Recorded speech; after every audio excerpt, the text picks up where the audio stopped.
Welcome to the Java Cafe, Java fam.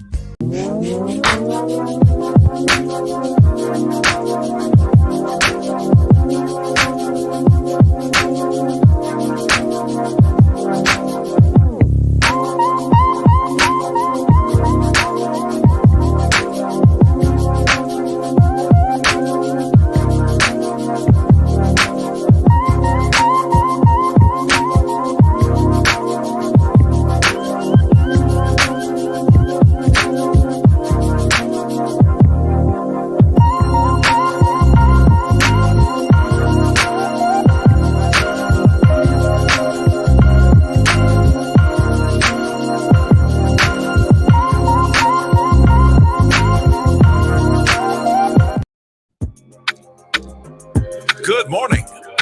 Welcome to the Java Cafe, Java fam.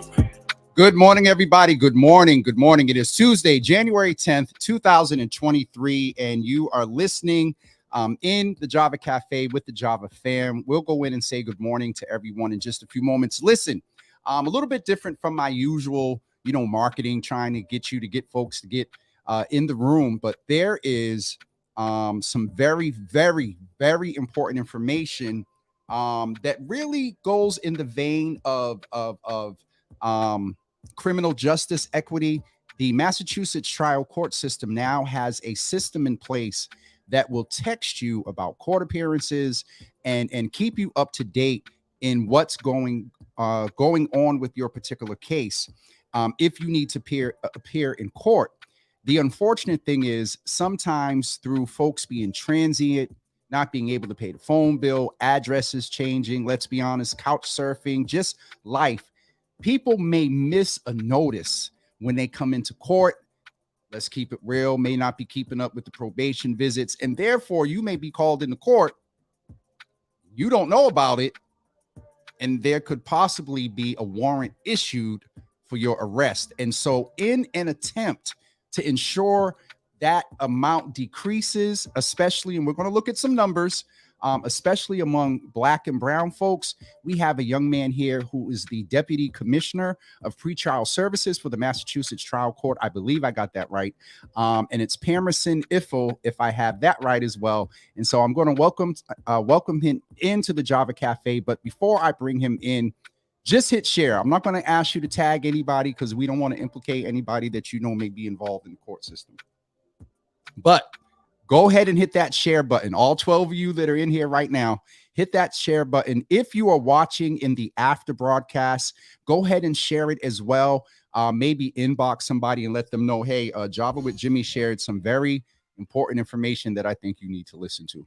Don't put them out there, but make sure they get the information. So at this time, I'd like to introduce to the Java family and bring into the Java Cafe Deputy Commissioner Pamerson Iffel or Iffel. He'll tell us if I got it right, because names are important. They matter because everybody forgets the S on mine all the time. I'm not James Hill.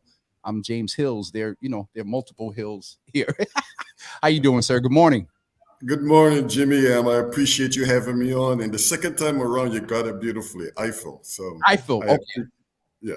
Thank you so much for being with us this morning. Shout out to Korea and the staff down at the trial court for ensuring, and this is not the first time the trial court has reached out to make sure the community is aware of information about decreasing incidents that lead to incarceration, being further involved.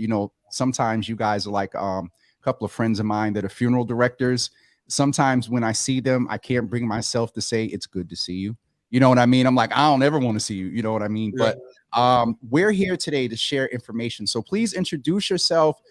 Tell us a little bit about yourself and maybe why you chose criminal justice as a Black male. I think in this time of a lot of, police reform and law enforcement, naming the equity that is missing, disproportionate impact on folks that look like you and I think it's important, if there's a young person listening, to hear, a little bit of your story and why you chose criminal justice.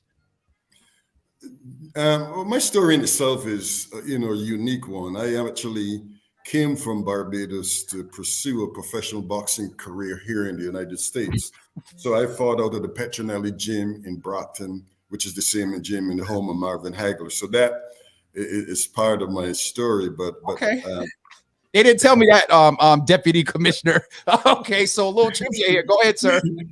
There's a lot to the story, but I'm sort of giving you the short version. Yes. I grew up more often than not on my own as a young man on the island of Barbados with some assistance from some older brothers and siblings. But liking the fight, getting into some trouble, and somebody pointed me in the right direction and connected me to the national boxing coach, and I pursued boxing. I'm a Kansas City Golden Gloves champion, in addition to being a national champion of Barbados. But I came to the United States I was recruited by the Petronellis out of Brockton to come here and fight. Okay. And ended up working at the Brockton YMCA with juveniles who were committed or being detained through the Department of Youth Services and the court system. And that led me from there to apply for a job as a juvenile probation officer working out of Suffolk Superior Court. And I progressed from there as working with the Office of Community Corrections and their justice support sentence to being the chief probation officer, Suffolk Superior Court for a number of years, regional supervisor. And in 2018, as a result of the Criminal Justice Reform Act, there were a number of changes made around pretrial work here in Massachusetts as part of that reform. And I was tasked by Commissioner Edward Dolan to lead that work. And so here I am today with you. That's just the shorter version. You'll have to have me back to. I don't have a problem with it. I don't have a problem with it because I knew there was something there in your story that would be important to hear today. And I just often, when folks come in for the first time, the relevance of the information shared to them personally, it's always for me important for the audience to understand why. And so, I mean, just the whole benefit of boxing and the discipline and how that, and you mentioned it was transparent about, not being maybe, or could have been a little more focused when you were a young man in Barbados. So thank you for sharing that. And it's an interesting story, sir. So I'm looking forward to at some point maybe having you back and talking more. What are one of the resources, that we're here to talk about today? There's been a lot of change. There's, always room for more change and improvement. But what are we here to discuss today particularly? So right now in Massachusetts, so as part of the Criminal Justice Reform Act of 2018, and the trial court and the Massachusetts Probation Service were tasked with developing a text reminder system to reduce unnecessary default warrants and detentions for individuals who failed to show up for court. So part of my role and my job was to develop that system with our judicial information services. And so a big part of that was really, how do we go about developing a system? And so while we launched the project prior to the pandemic, and then the pandemic hit us in 2019, and it sort of put a kibosh to that. But then when we start really thinking about it, we thought, well, why wouldn't it make sense during a pandemic where people are struggling with any of the number of issues to launch it? So we piloted it in Boston Municipal Court Central. We piloted in Worcester Superior Court, Wareham District Court, and Greenfield District Court. And we piloted it in a way because we wanted to get an urban feel, a rural feel, a suburban feel, and a mixture of courts in between that, because we know that we're looking to find out how the system would work. Well, we launched this, after we saw some really promising results from those pilots, we launched a text messaging system-wide in the district courts, in the municipal courts, which cover all of Suffolk County proper and a few other towns in between, as well as all in the, and then later in 2021, we also launched it in the juvenile court, as well as housing and probate and family court. Let me just say, as far as juvenile court, a texting system that was innovative. That was almost, with all due respect, that was almost a no-brainer for the juveniles. But go ahead, I'm sorry. And so we launched this system. So it is fully now integrated in 6 of the 7 trial court departments. So I just mentioned Superior Court, District Court, the municipal courts, housing and probate court, as housing court, and probate and family court, as well as the juvenile court. But the whole goal of this really was to, you mentioned the issue of race and equity, and we know across this country, and it's not just here in Massachusetts, that Black and brown defendants are more often than not those are the individuals who, when you look at this through an equity lens, tend to have a disproportionate amount of sentencing, holds, pretrial detention. And so this kind of system really makes sense. And as much as we talk about courts, Massachusetts has got one of the most efficient court systems in the country. That said, it is not a perfect system, and we know that. Yes. And so we've got about overall on data based on our Department of Research and Planning in 2018, they looked at default warrants and failure to appear rates. And the district courts and the municipal courts have got about a 12.6% default rate. So that is not necessarily the kind of problems that other states, but in there, it doesn't tell the full story. You've got a court like Roxbury Municipal Court that has got about a 23, slightly higher than 23% failure to appear rate. You've got Dorchester and other courts around Suffolk County that have got somewhere between 17 and 19% failure to appear rates. And we know those are real numbers that affect real people in the event that those individuals get detained. And so we launched this system and sort of, you just had a slide there, Jimmy, that showed that in 2022, we sent out more than 286,000 text messages.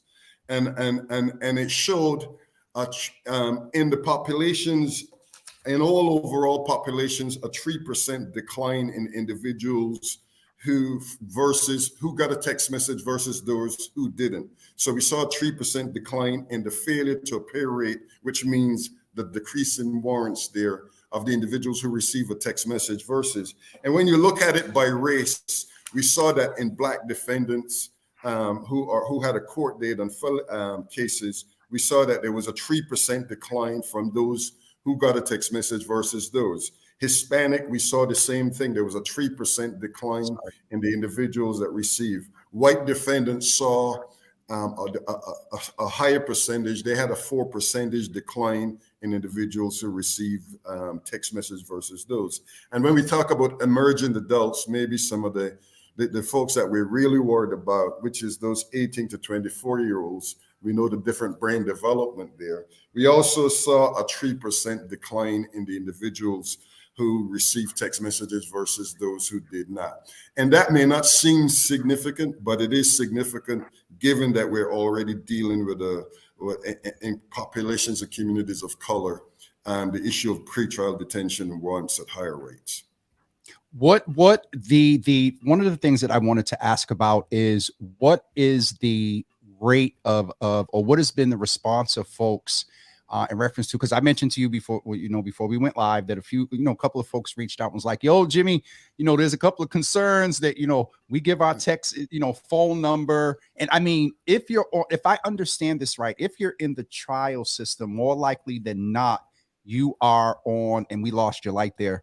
You are on probation, right? So you should be checking. Oh, you got one of those motion. I have a motion. If you mind if I Go ahead. I got you covered. Yeah.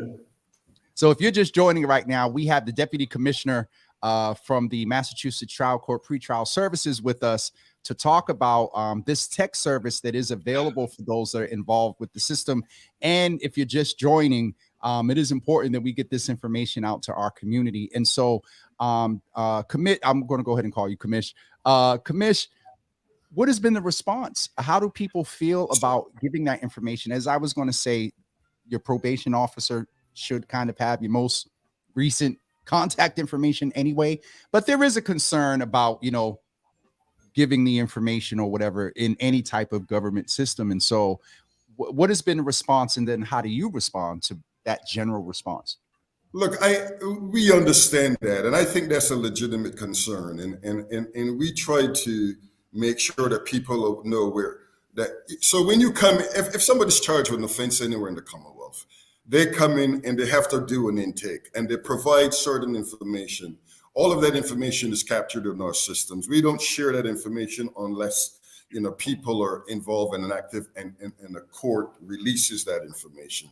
And so that is known that if you're involved in an activity or something that's illegal in the court, and somebody makes that argument, but that is true of any instance. But So we don't share that information. We're not looking to catch you. We're not looking to track you. All we're looking to do is provide you with a service. We get text messages now from a dentist or doctors or pharmacies or pet clinics, and so we're just part of that broader continuum of trying to, but with those where a missed appointment or missed court, if you miss a dental appointment, there is no potential warrant or arrest or incarceration. So we're trying to really provide to people a service that we find extremely important. And just to give you an account, think of this. Think of somebody, most people, 35% of old people who failed to show up for court just simply forgot. Or didn't know. And can I just name for you one of our church mothers in here? I had a warrant here in Brookline for an appearance that I didn't even know was supposed to be. Now, this is out of his district, but the range of folks that, go ahead. I'm sorry. It's just so interesting to see the range of folks that are impacted by not knowing. Right. And I think the court makes its best efforts always through the clerk's office to get people information. But, address you mentioned earlier, people will move, mail get lost. However, notification don't get through. I don't think the court is ever intentionally not trying to get people noticed, because there's a lot of invested resources in making sure that people get to court. And when that work when people don't show up, all of that goes down the drain. So it's a massive loss in terms of efficiency. So it is incumbent upon us to always want to get people notification. Text message is just filling that void. And we're trying to do it through an equity lens. You mentioned early on, go ahead. No, go ahead. You go ahead. You mentioned early on, we also looked at some data that we're seeing that Black and brown populations, like we would send a text message, the text message wouldn't go through. And then 2 weeks, the next time they have a court date, we send a text message and it goes through. Or we'll have this issue where they give us a phone number, we see the text message go through, and then 2 weeks later, 2 months later, another text message, it doesn't. So we know there's some income and paying of phone bills. There's some real socioeconomic issues that are impacting populations of color in a way that has some dire consequences. And so we're trying to resolve all of those things. Okay. I really appreciate that. And one of the things that Gloria, because she's in the comments. So shout out to Coria, who's in the building this morning. But one of the other things, two other things we want to talk about, there is an attachment when you talk about services with people dealing with issues. There is a mental health impact. And I understand that there's a relationship or your office is also has a partnership with Mass Health for some services as well. So talk a little bit about that, and we'll go back into the tech service. So, and part of what we're trying to do is change this perception about the court and the court system and the work that we do. And the court does a lot of work around mental health courts, housing courts, drug courts, homeless courts. And so this is really a continuum of that. We just signed in November a memorandum of understanding with Mass Health. And what we are doing currently is we know that in some of our court locations, that despite the fact that healthcare is supposed to be free in the Commonwealth of Massachusetts, in some of our court jurisdictions, as many as 55% of court users don't have health insurance, or they've allowed their insurance to lapse. And so part of what we are doing, we're currently training somewhere between 35 and 40 trial court employees to be able to enroll individuals right in a courthouse into Mass Health. And so this is unique, it is revolutionary, and I think it's going to be a game changer, because we're looking to do this in all 105 locations in the Commonwealth once we work through the pilots. So our people are currently undergoing training, they're learning all of the enrollment rules, all of the state and federal laws. And once we do that, when somebody comes into the courthouse, whether it is an arraignment, whether it is a court user in land court or in housing court, we're going to be asking you, are you enrolled in health insurance? And if yes, thank you, see you later. Are you interested in health insurance? Yes.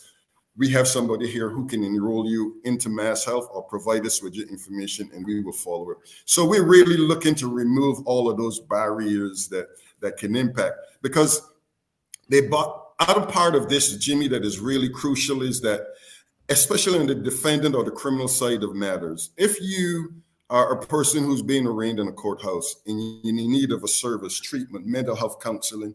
Not having insurance sometimes can be a barrier to that. We want to eliminate that barrier. We want to get you in treatment on the pretrial end so that in the event you go into treatment and you do well, at the court matter, we would love to say to a judge, Your Honor, this person has done so well up front. We don't really need it for them to continue deeper into the system.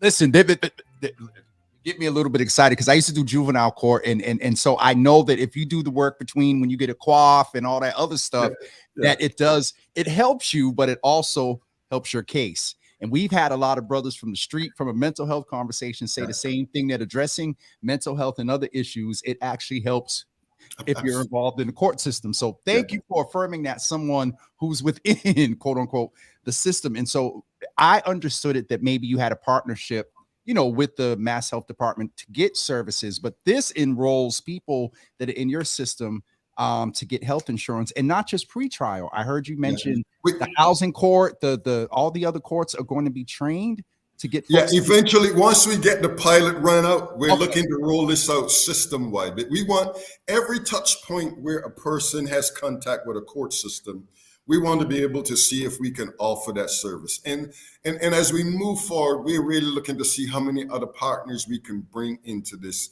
We've got courts around the Commonwealth where as many sometimes as 80-85% of court users are indigent, meaning that they can't even afford their court-appointed attorney. They're receiving some form of, state benefits or federal benefits. And so we really want to create some options for people. I threw the slide up here when you mentioned the financial cost. It may be a good segue to go in, because with missing court, there's some more implications than just the warrant. You have these other financial pieces tacked on. So let's talk about another reason why, if you're involved in the system, you want to consider signing up for this. And we're going to talk about how you can sign up for it. So let's go on the right side first. Let's talk about what could happen possibly if you don't show up at court. So typically people, when they get appointed to a court, they have to pay $150 legal counsel fee. That fee doesn't go away.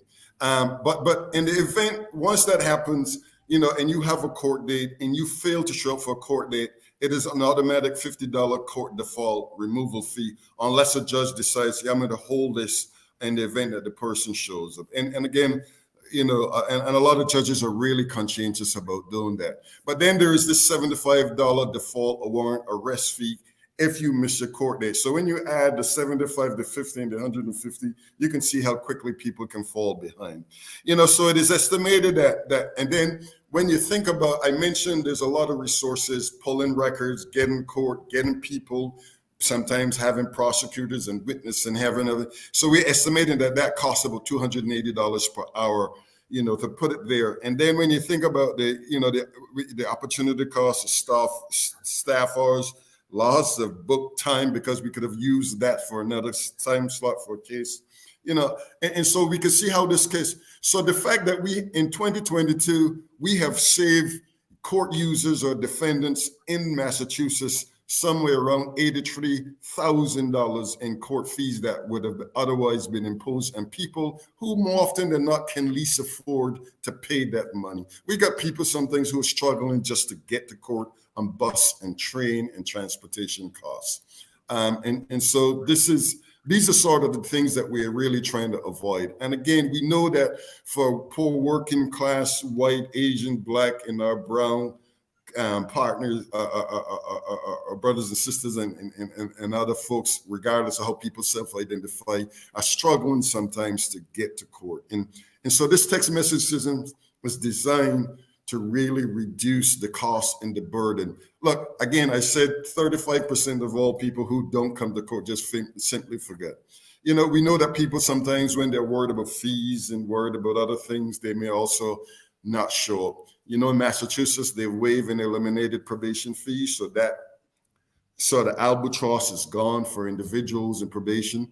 But I think this system is really designed to look at this through an equity lens. And again, we want to reassure people we are not sharing your information. We're not giving out your information. I was going to say, because Miss Teresa listening from out in I think she's out toward where you are, Worcester, Mass, in the Central Mass area. Texting court appearances is a great idea. However, can the courts use the mobile owner's account info address to serve a warrant? If yes, this could cause significant issues, as there are people within the court system who are not actual mobile account owners. Meaning that and I asked you about this, and we'll get into how people right now have to sign up for this. But can you answer that question? That so repeat the question again. She's saying that can the courts use the mobile owner's account info address to serve a warrant? We know that sometimes folks have cell phones and numbers that it is somebody else's name. So no, you know what I mean. So no, we only look. I mean, when a warrant is issued, that warrant, the police, that kicks up on the, the warrant management system, and the police have access to that. We don't use and ensure, phone numbers or address. In the event that, police look to use that last known address that you share and whatever information. Now, if you're on probation and you have shared an address with a probation officer, which you're required to do, and probation issue a warrant as a result of a violation, or you commit a new offense and more, they're going to go to that address. But this information for text messaging is not used in any warrant process to that, as the caller's asking. We're not chasing people. We're looking to provide you with a service. It is advantageous and in everybody's best interest that people come to court. That absolutely. And so there's an opposite end, because I heard some confidentiality there. And let's just name that may put a little bit more trust in signing up for this. I remember when I was with the Menino administration, text tip to crime came out, and I got in trouble because the day it was introduced in the paper, I walked by the mayor's office, looked on the desk, and I was like, "Ooh, this is going to get some interesting feedback," because folks aren't going to want to, text tip to crime and give their information. And so that is definitely real. And we understand that systems like this are locked down. But on the opposite end, the system lockdown also for the purpose of not getting hacked and whatnot. Let's talk about kind of the way that people right now have to sign up for this system. I'll be honest with you all. In the beginning, I'm asking the commission, all right, well, give me the website, the email address, a phone number where people can go and sign up. They just go click a link and sign up. He's like, no, because doing that, unfortunately, makes a system have to interact with the trial court system. And let's just talk about the security reason right now as to why you have to sign up for this, if I understand, in person with your PO. And so again, the trial court is always like any other entity, given the vast amount of confidential information that we have. We're not going to provide that kind of access externally. And so what we do is, here is it. I got arrested for whatever, an offense. I have to go to court, whether I get a summons or I am held and I'm brought in by the police department or whatever. But I show up at a probation counter right there and then. Every person who goes through the process has to have an intake. And so in the process of that intake, while we will ask you, are you interested in enrolling a text message? Do you want to receive court date notification to avoid unnecessary issuance of warrants and court date reminders? And we try to, I'm sorry, Jimmy. Go ahead. I could talk about it. If you're just joining us right now, we are chatting with Deputy Commissioner Pamerson Ifil, who is talking, I messed up, who is updating us about a resource that's available for those that are involved with the Massachusetts trial court. I got you covered, brother.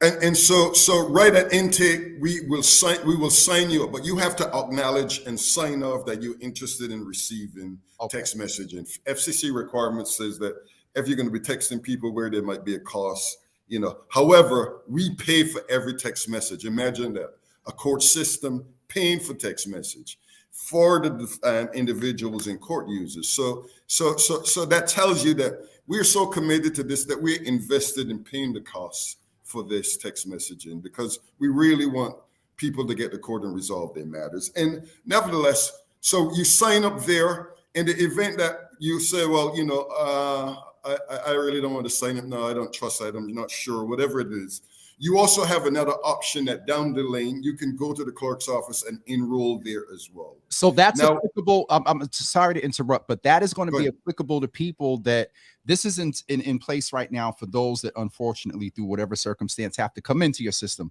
Those who are in the system, they may watch this later, whose auntie is going to send them the video or whatnot. Yeah. This is also for them. So I want those folks to listen specifically what they can do at the clerk's office. So at any point in the process and you've got an existing matter, you can go to a clerk's office and says, I'd like to enroll in text messaging. And they can enroll you into the system. All your information is there. All they need to do is go in, you sign off on it in a small 4-questionnaire, information piece with your phone number. And they'll check the box and that's it. And you will start getting text messages. Now, here's the beauty of this, James. You get a text message 4 days before your court date and 12 hours before your court date. So you're getting 2 text messages on every court date appearance. And the reason we do the 4 days is if you've got to work, if you've got childcare, you've got issues, you can make any arrangement you have, and then you still get that 12-hour reminder. So we've thought this out, we've tested it, we've looked at other places around the country where they're doing this, and we think we've got a system that is really working for us. Now, I do want to say that we're also working in the housing court. They have developed a system where if you go to housing court, we have signs. You can scan a barcode and a form will pop up. And you can fill out that information and it goes into their computer folks and they will enroll you that way as well. We are testing that in other locations. We're in a number of different locations. We're going to be testing that and eventually we want to be able to roll this out where any courthouse you go, you can scan. You could also do it that way, where you're actually filling out the form. Then we take and enter the information. So that it sort of meets that halfway process where people can do an automatic enrollment, but they still wouldn't have access to enrolling within the trial court system. That just kicks to one of my staff and we will be doing the enrollment there.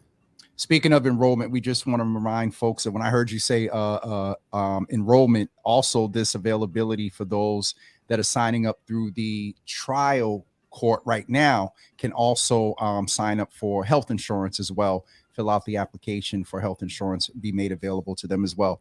Commish, this is my heightened sensitivity toward a lot of the criminal justice things. Always paid attention to it. Especially and more heightened in 2018 with the DA's race, and then post George Floyd with this national cry for police reform. And so my filter has been a little more refined, but I have to say to you, sir, knowing that you're in this place and hearing some of the cadence from you, it makes me hopeful that services like this or these ideas and pushing these sort of new resources out are really going to be helpful to people. You talked about the fact that they pay for it, the court system pays for it, so it's not incurring a cost on you. And technically you should be in touch with your probation officer anyway. Yes. And so, I really appreciate you taking the time to come in and share this information with us. And for those of you that go watch this after, remember that right now there's not a website, email address, or phone number. If you are on probation, you can just now. Let me ask you this: they can't call their probation officer and sign up. They have to actually go in. So these are more often than not, Jimmy. So on the probation end of it, post dispositional. Let's just use that term. Yes, sir. When they've had to go to court post disposition. So this is right. So this is on the violation end of it. They would go into because they have to. If you're on probation and you don't do something or you pick up a check in with the officer. Okay, thank you for that. So you can do it there in the administrative office on the post disposition. Pre-trial and at arraignment or any other point with the clerk's office. Okay, thank you for that lesson, because it's been a while, sir. So my memory's a little bit. It's all good. Okay, I was surprised. I remember the cough earlier. Continue without a finding. Right. I was impressed. I'm messing with you, sir. Listen, Commish, I really appreciate you coming in. When information and things like this come out, please let me know, and please say hello to my good friend Lord, and I can see his face and his name, Mr. Lang. John Lang. John Lang? Yeah, Yes. I definitely will. I definitely will. He and I actually need to follow up. So tell him I said hello, and he'll probably say, "Yeah, I need to talk with him." But shout out to Sharice Perry down there as well, doing some great work. So I really appreciate it. Please let us know, Coria.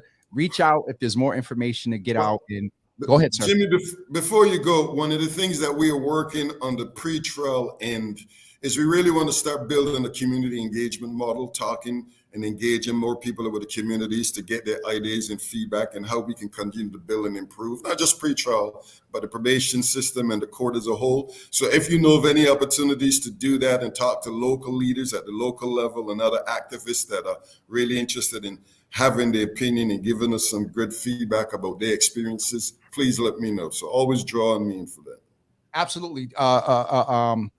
Coria, if you can get me a little blurb based on what the commissioner just said, I will make sure to post that in the follow-up. The other thing I want to make sure that we mention that in the thing of trying to build diversity, like they've talked about with the police and community policing, having folks from the community, presumably if things go at the worst, you may have to be on probation. And so the probation officer exam information we wanted to share with you, the Massachusetts trial court invites registrants for the probation officer examination. Opening registration date began on November 14th, and the last day of registration is at 12:59 this Friday, January 13th.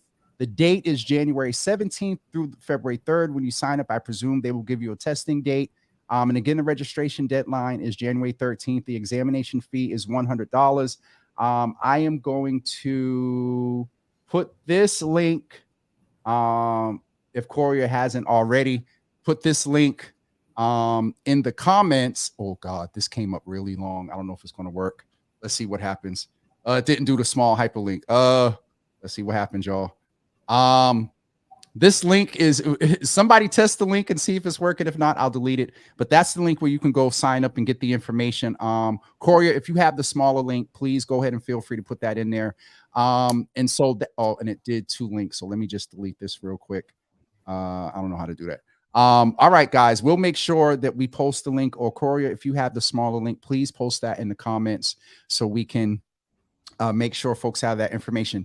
Commish, I think that's it for us. Again, thank you so much. The platform is available to you to make sure we get this information out to community and keep us abreast of things you have going on that will be very, very and when you do want to talk about the diversity work that we've done in probation, give me a call.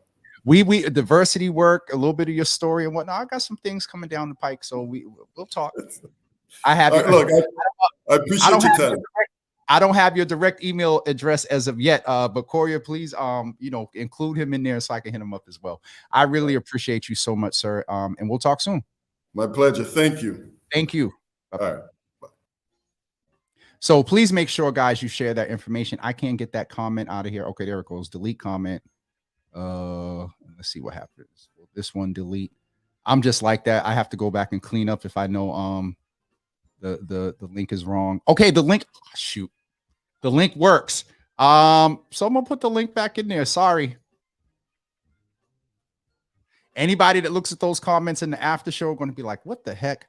It's so great to have that information made available. This is what this platform is here for, to make sure the information like this gets out to the community. Speaking of information, tomorrow it's We Need to Know Wednesday. And believe it or not, some people really don't know about this wonderful event that is taking place on Friday called Welcome the Embrace. Some of you know that I went out to Walla Walla, Washington this summer with the, at that time, King Boston, now changed to Embrace Boston group, to look at this wonderful monument that is being erected on Friday in honor of Dr. Martin Luther King and his wife, Coretta Scott King. And there is a monument that captures an embrace of the two of them some years ago from a picture. I forgot who found the picture or who talked about doing it from the picture, and we'll hear all about that Friday.